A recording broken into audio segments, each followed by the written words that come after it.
82% of the wealth created in 2017 went to the top 1%. We're going to talk about that today. We're going to talk about the 3 ways you can look at something like this. And then I'm going to tell you exactly how you can get into the 1%, because it is very possible to get into that 1%. I'm going to explain that to you in this video. But first, let's kind of dive into these numbers, right? When I saw these numbers, it kind of like wowed me, but it didn't blow my mind. The next numbers I saw really blew my mind. So 82% went to the top 1%. That means the other 99% of people out there got 18% of the wealth that was created last year, all right? So if for every $1 of wealth created, those 1% over here, they got 82 cents of that. 18 cents went to the rest of the 99% of people. But the next number blew my mind. 50% of the population in the United States got basically nothing of that, okay? Their wealth didn't really increase at all. This means 1 out of every 2 people in the United States are basically not even kind of in the financial system, okay? They're not benefiting at all from this, okay? Which means, how do you think a lot of these people, as far as the wealth created last year going up, how do you think a lot of them, did it? Well, one's a stock market. Obviously, the stock market went up, what, 25% last year or something around there? Pretty much almost anybody that was in the stock market last year saw their wealth increase, dramatically. A massive amount of people aren't even in the stock market, okay? And then also, real estate increased in just about every, market you could possibly look at. I mean, you look at somewhere like Los Angeles, right? Los Angeles. Average prices in Los Angeles last year went up 8 to 10%. So think about, someone that's in the top 1%. They own a house. They own a $10 million house in LA, which $10 million house in LA, that's just like an okay house. Like, that's not even like crazy, right? Homes that are crazy in LA cost like $100, $200 million. Like, say someone just owns a $100 million house, right? Last year, real estate prices go up 8 to 10%. That means their wealth just increased just from their house, that one house they own, by $800,000 to $1 million.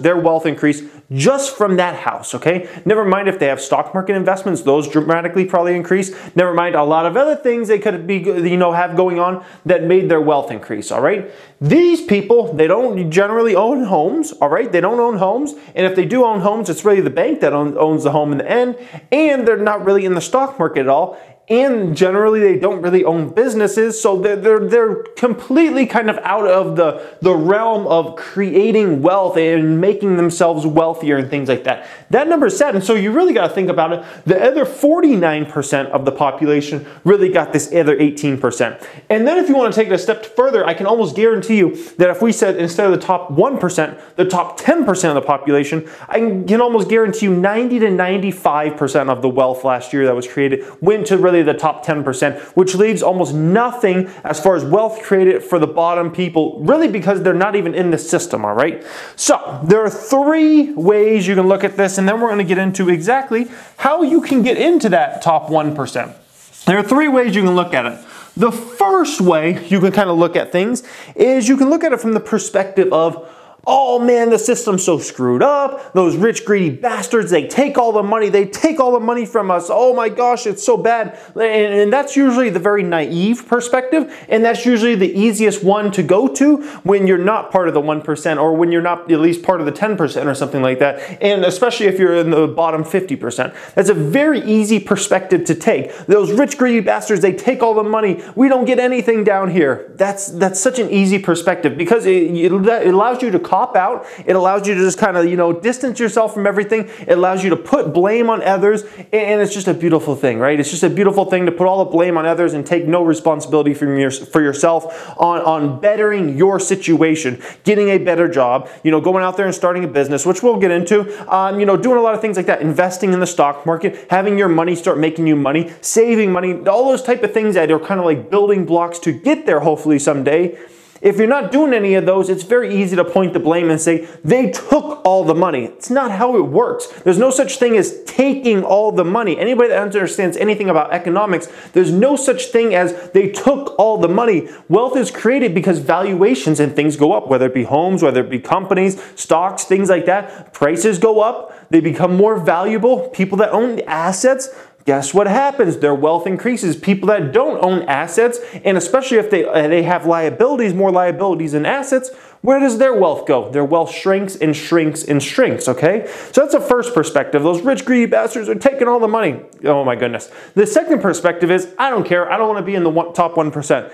And if you say that, like, I don't think you're watching the right channel. Like, I'm just gonna be honest. Like my channel, I don't know how anybody could ever watch my channel and not want to achieve like way bigger things than where they're at currently. Like, I picture this channel, what this channel represents is similar to like a bodybuilding channel would represent, right? People would watch a bodybuilding channel because they want to, you know, improve their bodies. They see someone they look up to and they're like, man, I want to get my muscles bigger and stuff like that. I'm never satisfied. I want to get bigger. I want to look, you know, stronger and things like that.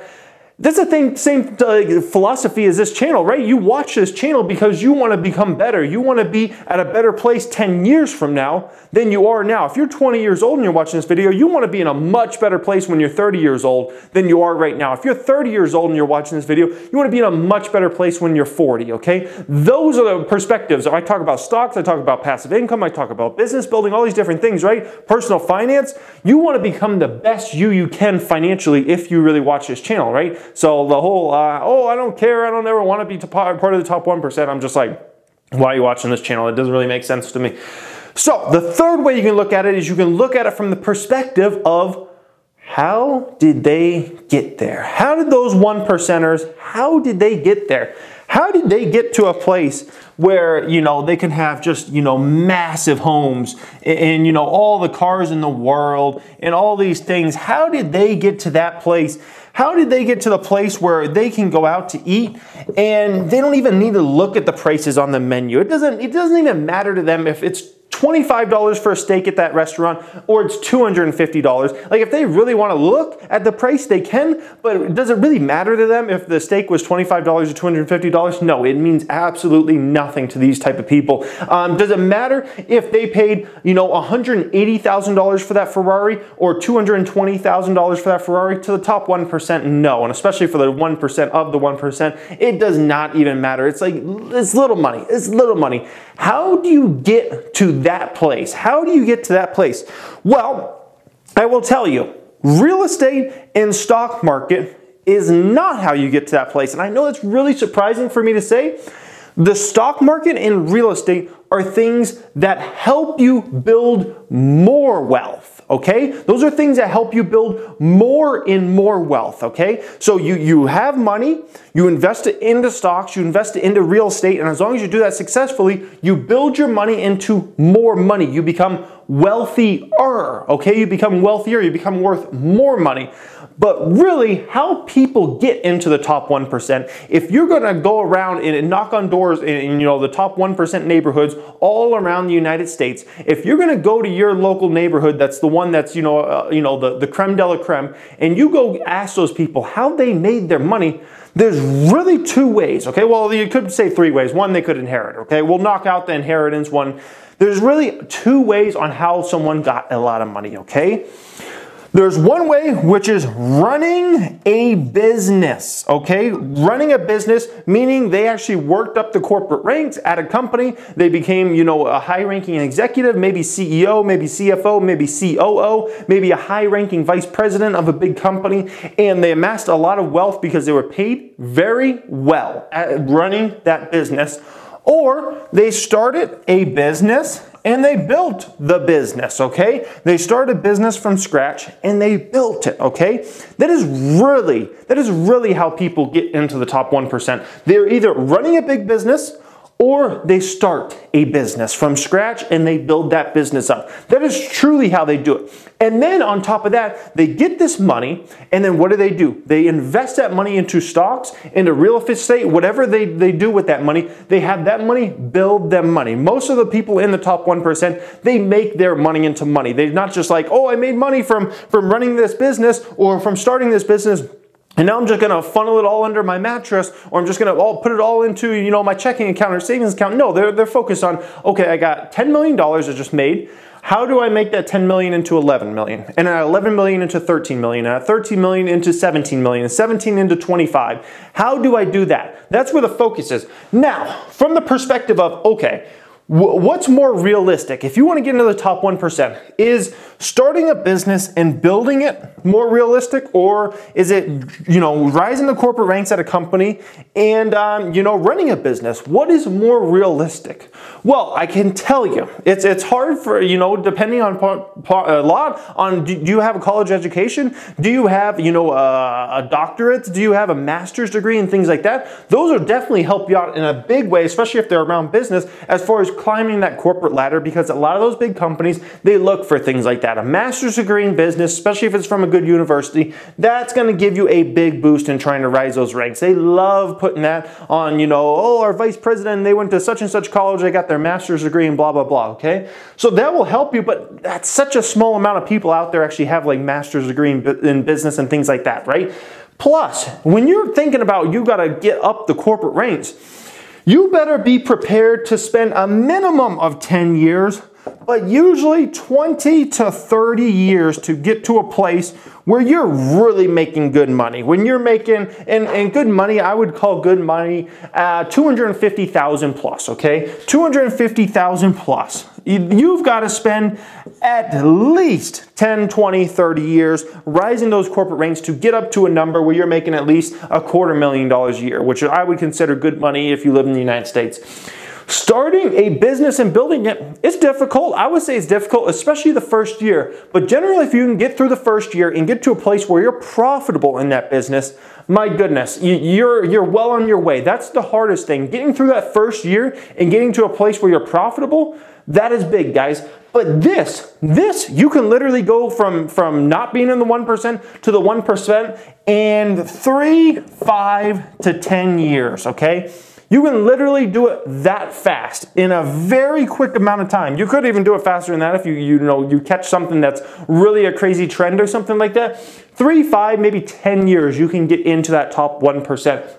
I mean, it's amazing what I've been able to do kind of on YouTube and building out a YouTube related business in just over 2 years. Just over 2 years took me from, someone that was doing okay financially in life. I was doing good. I had $200,000 in my brokerage account before I was even age 25. Like I was doing, good for that age. But I surely wasn't in the top 1%. But then I kind of built out this thing, and then I launched a best-selling book on Amazon, and I come out with a membership group, and I come out with some courses and things like that, and we get more and more views, and it just kind of builds, and we build this kind of like little YouTube business here that blows up into a big thing that has really propelled my wealth at a much greater rate than it would have if I was still in the corporate ranks. Because if I was still in the corporate ranks, guys, I would probably be making, I don't know, maybe 60 to 75K a year if I was still in the corporate ranks, okay? And, not to brag, but, that's like, I'm gonna probably be making that in a month, within a couple months, guys. So that's a dramatically different number. And once again, it's not to brag. I'm just like saying, like that's crazy how much of a difference, because I built this business over here. So you kind of got to view it from that perspective, guys. It's like, what's going to give you the best shot? If you got a master's degree in business or something like that, maybe this gives you a better chance. Maybe you can get there in 10 years where you're making $250,000+ a year. But I can tell you, man, starting a business and building it, especially if you don't have a college education or something like that, and if you can get to a point where you're profitable after the first year, my goodness, guys, you can rise the ranks really quick as far as making into that top 1% in a very dramatic fashion, and then really start taking, making your money into money. Because once you start getting that big income, as long as you're not spending like crazy, then you just start funneling money toward investments. Whatever your style is. My style, I think is the best, is stock market investing. I think I'll always get the best returns. I like the way I can diversify and things like that. I think it's just a better route. That's what I do. I funnel money into my stock market accounts and build those. But for other people out there, it might be real estate. Like your thing might be real estate. Maybe you want to buy rental properties. Maybe you want to flip houses in, the inner cities and things like that. Like whatever your thing is your thing.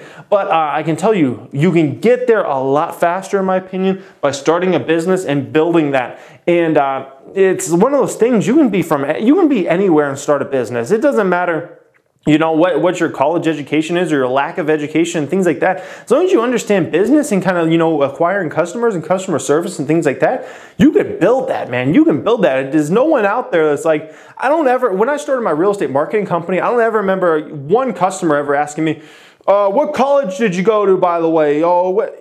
They don't ask things like that. It's all about just selling yourself and, building that business up and taking care of the good customers. I don't ever remember one of the customers asking me for my resume. What have you done with such and such? Have you done? I don't ever remember that. No one ever did that type of stuff. That's not how it is when you're building a business, guys. It's just, can you solve a problem for a customer out there, okay? Can you solve a problem for them? Yes or no? If it's yes, and you got good customer service and you're confident and you market yourself, man, you can do it. You can absolutely do it. You don't have those things, then it's going to be a hard road for you. But think about it from the perspective of, can you solve problems for people? Can you solve problems for people? That's what I do on the Financial Education Channel. All I do is solve problems for people. I say, okay, 82% of the wealth went to blah, blah, blah. 18% went to this group. How do you get to the place where you're getting that 82% of wealth? I'm just solving a problem here today in this video. That's all I do. All I do is solve problems. And that's what my business is focused on. When I was in my real estate marketing company,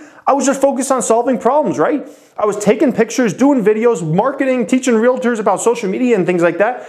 I was solving problems. They don't have those abilities, right? I solve this problem for them. I get paid for that. I get compensated for that. I start YouTube. I teach people about all these different things, and I'm compensated for that. It's very simple, guys. If you solve a problem out there for somebody, and you know how to get your name out there and get attention, like the whole world is yours. And so you can go in a 3, 5, 10-year span and you can get into that top 1% where you're starting to get 82% of the wealth coming to you guys.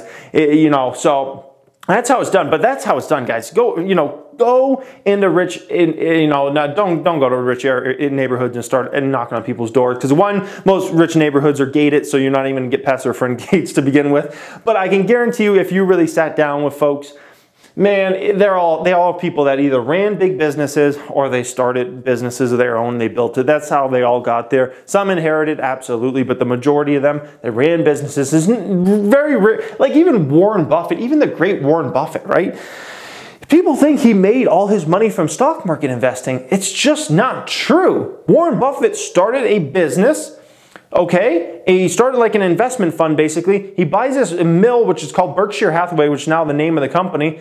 And then he starts acquiring businesses that start making him money. He goes and puts that money into buying more businesses straight up, small businesses, or he goes and invests that money in stocks, which then bring him even more returns. He gets dividends on that money, and he can sell those shares for a higher price, hopefully, as long as he did a good job. And he just keeps building it over the years and years. That's how it's done. It's not like Warren Buffett strictly got rich from just picking stocks. He got rich because he started a business, raised money for that business, buys another business, and then just starts buying businesses left and right, buying stocks left and right, getting returns on all these things, building the wealth, and then he becomes one of the richest men in the world, right? That's how it's done, guys. That's exactly how it's done. And for everyone out there, that's how they do it. They run businesses. Every hedge fund manager, mutual fund manager, they didn't really get rich from stocks. They got rich because they're really good at raising capital and getting someone to say, oh, some rich person that started a business, oh, I got $100 million laying around. Can you invest my $100 million for me and get a such and such return? And if they do that, they get a huge percent on that. And then they do it with the next person. Next thing you know, they got $50 billion, $100 billion under capital, and they're getting fees from all these different people for just running their money. And it's insane, right? They build massive amounts of wealth. And so every hedge fund manager, stock market, mutual fund manager, they didn't really get rich from just investing in stocks. They got rich because they started a business, a fund, which raised capital and things like that, guys. That is how it's done in the end, okay? So, and I know a lot of people, they're like, a lot of people look at it from the perspective of, I can never rise the ranks. I can never be, work high up at Amazon or Walmart or Apple or Google. Fine. You don't have to go that route. Like I said, that route's a lot harder. Right over here, guys. Right over here. This is where it's at. It's up to you if you want to go get it. If you want to get to that top 1%, it's right there for you. That's all I'm going to say. Anyways, hope you guys enjoyed this. Hope you got a ton of value out of it. Let me know in the comment section what you thought about this video. Make sure you follow me on Instagram if you want. The link is down there. Also, link to my stock market membership group and my big course is down there in the description as well. You can check out all that down there. Thank you for watching, guys, and have a great day.